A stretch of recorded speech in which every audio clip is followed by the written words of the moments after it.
काम को जीतने वाले जितने भी हैं उनमें अग्रगण्य हनुमान जी हैं।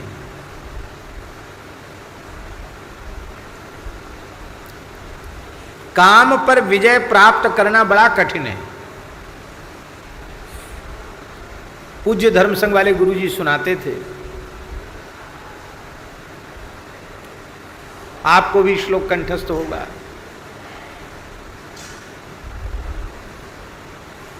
विश्वामित्र पराशर प्रभृतयः बातांबु पर्णाशनाः। विश्वामित्र पराशर आदि ऋषि कोई केवल हवा पी के रहते, कोई केवल जल पी के रहते और कोई केवल पत्ते चबा कर रहते। बातांबु पर्णासना ते स्त्री मुख पंकजम सुललितम दृष्ट्वैव मोहंगता। वे भी सुंदरियों के सौंदर्य को देखकर अपना धैर्य खो देते। ऐसे चरित्र पुराण इतिहास में प्रसिद्ध हैं। हमारे पूज्य पहाड़ी बाबा महाराज तो कहते थे कि एक सिद्ध पुरुष थे, उनके पास बहुत से महापुरुष आते थे, तमाम साधक आते थे, स्त्री पुरुष हर जाति के हर वर्ग के लोग आते थे। महाराज बोलते बहुत कम थे, एकाध कोई शब्द बोले तो बोले, नहीं तो इशारे में उपदेश करते थे वो। पर उनके पास आने से लोगों को कोई ना कोई साधन मिल जाता था। बड़े सिद्ध पुरुष थे। तो महाराज जी सुनाते थे कि उन सिद्ध महात्मा के पास एक पुरुष साधक गया और उस पुरुष साधक ने कहा कि महाराज, आपकी कृपा से, आपकी पावन प्रेरणा से मैं साधन में तो प्रवृत्त हूँ, पर इसमें सबसे परेशान काम विकार से हूँ। काम विकार से मुझे बहुत परेशानी हो रही है। ये विकार कब तक रहेगा? इतना साधन करने के बाद भी विकार नष्ट क्यों नहीं हो रहा है? तो महात्मा मुस्कुराए और मुस्कुरा करके ऐसे इशारा किया। ऐसे इशारा इसलिए कि राम राम करते रहो, ज़्यादा इसके पीछे मत पड़ो कि ये नहीं हुआ वो। राम राम करो, जितना कर सकते हो करो। क्यों? बोले ये बंद होने वाला नहीं है। क्यों? तो उन्होंने, महात्मा ने क्या किया, भिक्षा वहाँ रखी थी, आटा, तो एक मुट्ठी आटा ऐसे दिखाया। महाराज जी के मुखारविंद से सुनी बात सुना रहा हूं। उन महात्मा ने कहा 24 घंटे में एक मुट्ठी आटा भी फांकते रहोगे तो ये विकार से परेशान रहोगे। अन्न खाओगे तो कुछ न कुछ तो इंद्रियों में बल बढ़ेगा, विकार तो आएगा। थोड़ी देर बाद एक नारी साधिका आई। उसने कहा महाराज मैं साधन तो आपकी प्रेरणा से करती हूँ, पर मैं भी इसी विकार से बहुत परेशान हूँ, क्या करूँ, ये कब जाएगा? तो महात्मा ने उनको भी इशारा किया, माला जपो, राम राम करो, जाएगा नहीं। क्यों? तो उनके धूना सामने जल रहा था, धूना की एक मुट्ठी राख उठाई और मुट्ठी राख उठा करके कहा जब तक मुट्ठी भर राख नहीं बन जाओगी तब तक रहेगा। बोलो वृंदावन बिहारी। क्योंकि शास्त्रों के अनुसार पुरुष की अपेक्षा नारियों के देह में काम की प्रबलता 10 गुनी अधिक होती है। इसलिए महात्मा ने कहा तो मुट्ठी भर राख बन जाओ तो भी विकार तो रहेगा, इसलिए भजन करो। भजन से ही सारे विकार नष्ट होते हैं। और देखो इस कराल कलिकाल में राम नाम का जप करके तमाम महात्मा निर्विकार हो गए।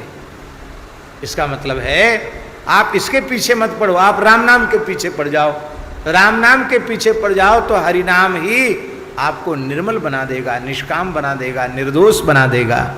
भगवान के नाम में अचिंत्य अनंत सामर्थ्य है। सारे विकारों को सर्वथा समाप्त करने की सामर्थ्य यदि किसी में है तो भगवान के महा महा महिमामय नाम में। हनुमान जी काम जेताग्रणी, काम विजय प्राप्त करने वालों में हनुमान जी अग्रगण्य।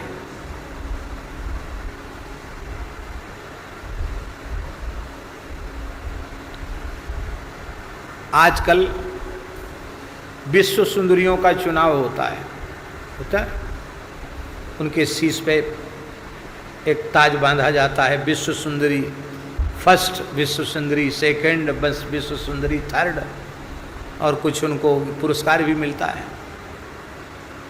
तो सौंदर्य आज रही कहाँ, खत्म सौंदर्य क्या है।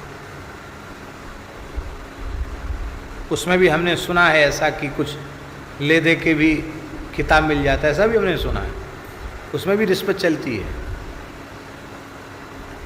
पर ये आज के विश्व सुंदरी नहीं, रावण ने विश्व सुंदरी नहीं, भुवन सुंदरी, जिस लोक में जो स्त्री अत्यंत सुंदर दिखाई पड़ी उसी को पकड़ लाया। ऐसी सैकड़ों सुंदरियों को इकट्ठा किया था उसने लंका में।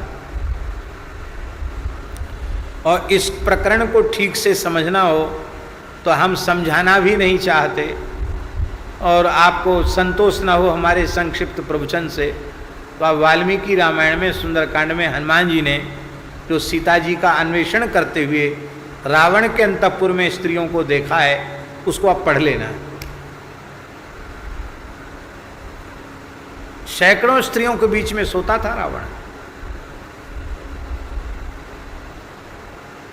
अपूर्व सुंदरियां, नागलोक की, यक्षलोक की, किन्नरों के लोक की, जाने कहां कहां की सुंदरियां लेके आया था वो। और वो सुंदरियां ऐसी अवस्था में पड़ी हैं कि उनको देख के विकार उत्पन्न होना स्वाभाविक है। नग्न को देख कर विकार किसके मन में पैदा नहीं होगा। और उन नग्न स्त्रियों के बीच में अर्धनग्न, नग्न, विषय भोग परायण स्त्रियों को देख करके भी हनुमान जी के चित्त में विकार उत्पन्न नहीं हुआ। एक बड़ी बारीक बात आपको बता रहे हैं, यद्यपि ये बताने वाली बात नहीं है फिर भी बता देते हैं। हनुमान जी काम जेताग्रणी क्यों हैं? क्योंकि पूर्ण ऊर्ध्वरेता ब्रह्मचारी है। ऊर्ध्वरेता का अर्थ होता है जिसका रेत, जिसका शुक्र ऊर्ध्वगामी हो जाए उसको ऊर्ध्वरेता कहते हैं। अब जो बारीक बात हम कहना चाहते वो सुन लीजिए।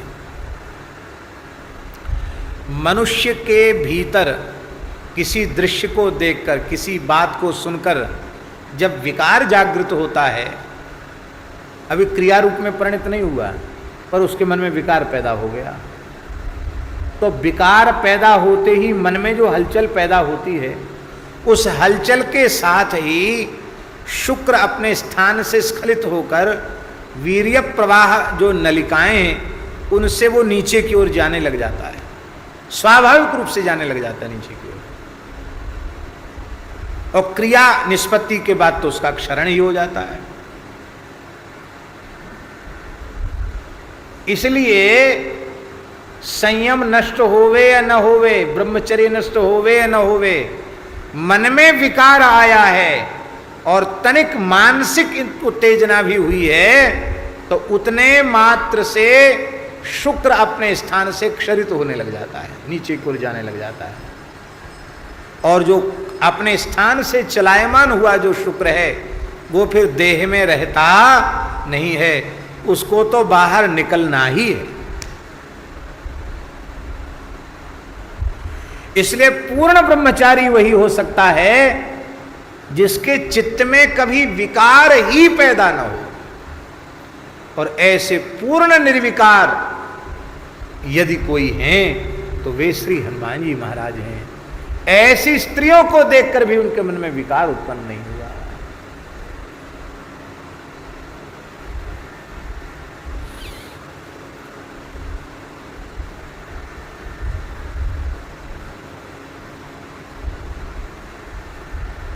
बोलो वृंदावन बिहारी लाल की जय। काम जेताग्रणी, इसलिए हनुमान जी के स्मरण से काम बाधा नष्ट होती है, ऐसा हमारे शास्त्रों में लिखा है।